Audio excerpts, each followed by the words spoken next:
बच्चों, हम अब लेसन नंबर 3 का 2.3 विवाह के नियम इस बारे में बात करेंगे।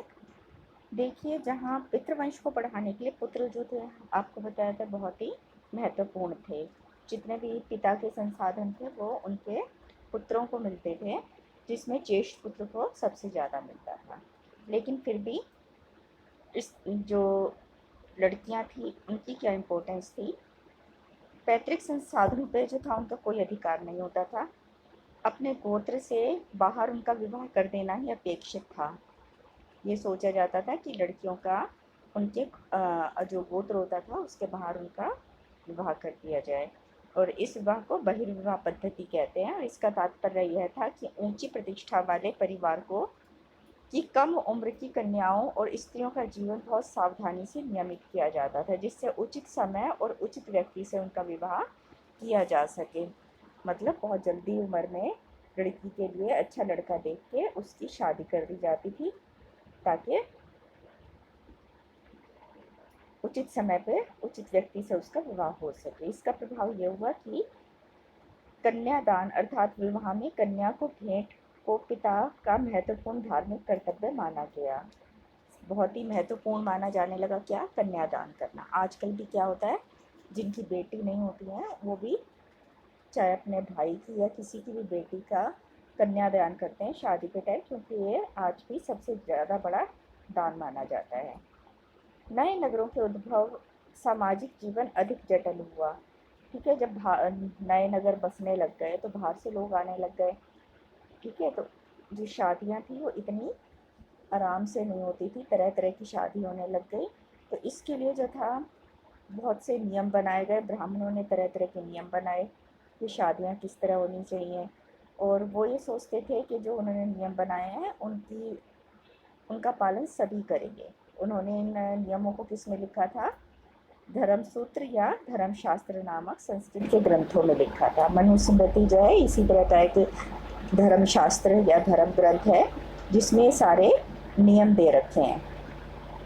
ठीक है, आपने इस बुक का नाम याद रखना है। मनुस्मृति 200 ईसा पूर्व से 200 ईस्वी के बीच में लिखी गई थी, और इसमें ब्राह्मणों द्वारा सभी लोगों के लिए नियम लिखे थे, चाहे वो क्षत्रिय हों, चाहे वो वैश्य हों, चाहे वो शूद्र हों। हालांकि इन ग्रंथों के ब्राह्मण लेखकों का यह मानना था कि उनका दृष्टिकोण सार्वभौमिक है और उनके बनाए नियमों का सबके द्वारा पालन होना चाहिए। वो यही चाहते थे कि जो नियम बनाए गए हैं सभी के लिए बनाए गए और सभी इसका पालन करेंगे।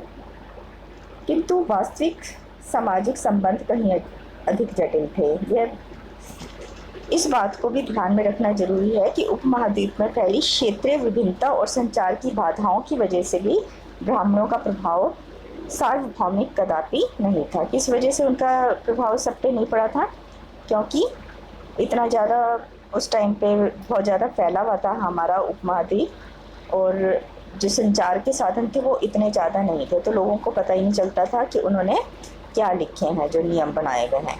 दिलचस्प बात यह है कि धर्मसूत्र और धर्मशास्त्र विवाह के 8 प्रकारों को स्वीकृति देते हैं।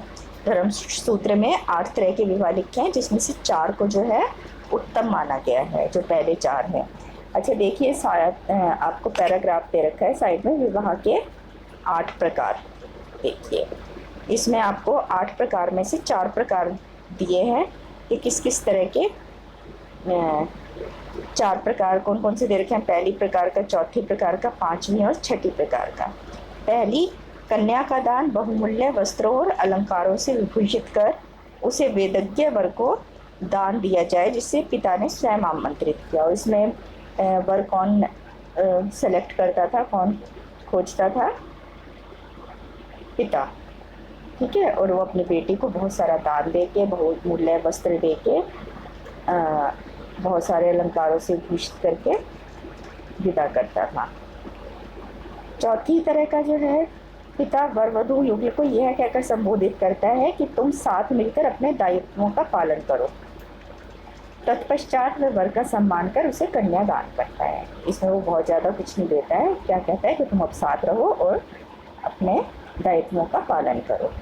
5वीं तरह का जो विवाह है उसमें वर को वधू की प्राप्ति तब होती है जब वह अपनी क्षमता व इच्छा अनुसार उसके बांधवों को और स्वयं वधू को यथेष्ट धन प्रदान करता है। मतलब जो इच्छा करते हैं वो लड़की वाले उतना धन जो है लड़का अगर प्रदान कर देता है तो विवाह हो जाता है। तो इसमें जो विवाह का निर्णय कौन लेता है? लड़का लेता है। अगर वो लड़की को पर्याप्त धन दे देता है लड़की वालों को तो वो विवाह संभव हो पाता है। अच्छा, छठी प्रकार का विवाह स्त्री और पुरुष के बीच अपनी इच्छा से संयोग, ठीक है ना। छठी प्रकार का जो है उत्तम नहीं माना गया है, पांचवी प्रकार का भी उत्तम नहीं माना गया है। छठी प्रकार में स्त्री और पुरुष हैं, आपस में उन्होंने डिसाइड किया और शादी कर ली, ठीक है। तो इसमें किसने विवाह का निर्णय लिया? स्त्री और पुरुष ने, वर और वधू ने, ठीक है। तो इसको भी उत्तम नहीं माना गया था। अब स्त्री का गोत्र देखो, शादी से पहले जो स्त्री का गोत्र था वो उसके पिताजी का होता था, जो उनके पिता का गोत्र है वही लड़की का गोत्र होता था। लेकिन जब शादी हो जाती थी तो शादी होने के बाद जो पति का गोत्र था वो ही लड़की का गोत्र माना जाता था। लड़की की शादी दूसरे गोत्र में की जाती थी, अपने गोत्र में नहीं की जाती थी। गोत्र क्या होता था? किसी वैदिक ऋषि के नाम पे होता था और उस गोत्र के सभी लोग अपने को उस ऋषि का वंशज मानते थे। अच्छा, क्या सभी जगह इन नियमों को माना जाता था? तो इस बात को जानने के लिए हमें इस पुरुष नामों का विश्लेषण करना पड़ेगा जो कभी कभी गोत्रों के नाम से उद्धृत होते थे। आपने देखा होगा सातवाहन राजा, उसमें जो था माता का नाम लगता था आगे, ठीक है। और सातवाहनों के कई अभिलेख प्राप्त हुए हैं जिनके आधार पर इतिहासकारों ने पारिवारिक और वैवाहिक रिश्तों का ढांचा तैयार किया है। ये देखो, इसमें सातवाहन राजाओं के नाम दे रखे हैं। राजा गौतमीपुत्र सिरी सत्कर्णी, राजा वसिथि पुत्र सिरी पुलुमाइन, ये इनकी मम्मी का नाम है। ये राजा का नाम है और साथ में मम्मी का नाम दे रखा है, ठीक है। गौतमी पुत्र, इस तरीके से जो है सातवाहन राजाओं में उनकी मम्मी का नाम जो था साथ में चलता था। अच्छा, सातवाहन राजा बहुपत्नी प्रथा को मानते थे, ठीक है। बहुपत्नी प्रथा क्या हुई? जिसमें एक से ज़्यादा पत्नी होती हैं। एक आदमी की एक से ज़्यादा पत्नी हो तो बहुपत्नी प्रथा होती है। और बहुपति प्रथा जब किसी स्त्री के एक से ज़्यादा पति हों, जैसे कि द्रौपदी के थे महाभारत में 5 पति थे। अच्छा, बहुपत्नी प्रथा को मानने वाले थे सातवाहन राजा। सातवाहन राजाओं से विवाह करने वाली रानियों के नामों का विश्लेषण इस तथ्य की ओर इंगित करता है कि उनके नाम गौतम तथा विशिष्ट गोत्रों से उद्भूत थे जो उनके पिता के गोत्र थे, ठीक है। यहाँ पे जो लड़कियाँ थी, जो रानियाँ थी, उन्होंने शादी के बाद अपने पति का गोत्र नहीं रखा था, उन्होंने अपने पिता का ही गोत्र आगे भी चलाया था।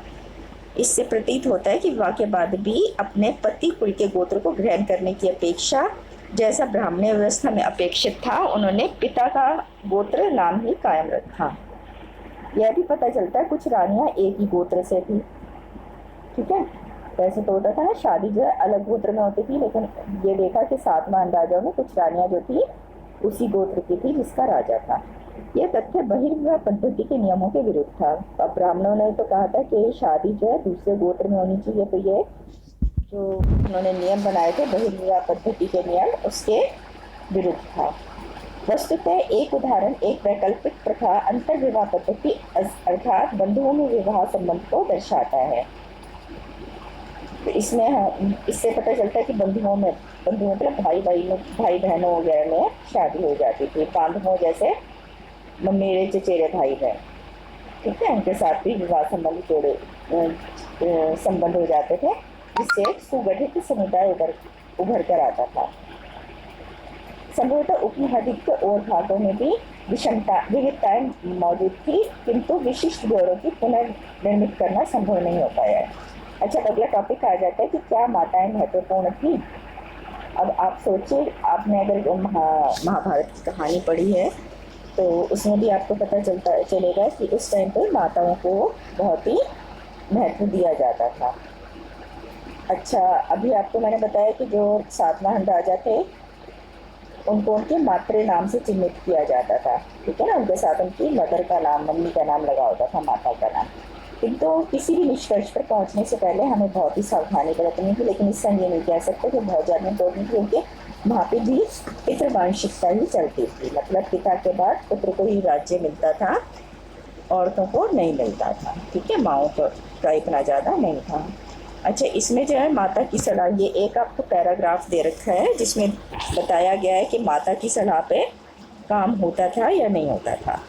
महाभारत में उल्लेख मिलता है कि जब कौरव और पांडवों के बीच युद्ध अशमम भावी हो गया तो गंधारी ने अपने ज्येष्ठ पुत्र दुर्योधन को युद्ध ना करने की विनती की। ठीक है, जब ये ऐसा लगा कि युद्ध जो है वो होगा ही होगा, तो गंधारी जो दुर्योधन की मदर थी, मम्मी थी, उन्होंने दुर्योधन से क्या कहा कि वो युद्ध ना करे। उन्होंने इस बात की उससे विनती की, शांति की संधि करके तुम अपने पिता, मेरा तथा शुभेच्छुकों का सम्मान करोगे।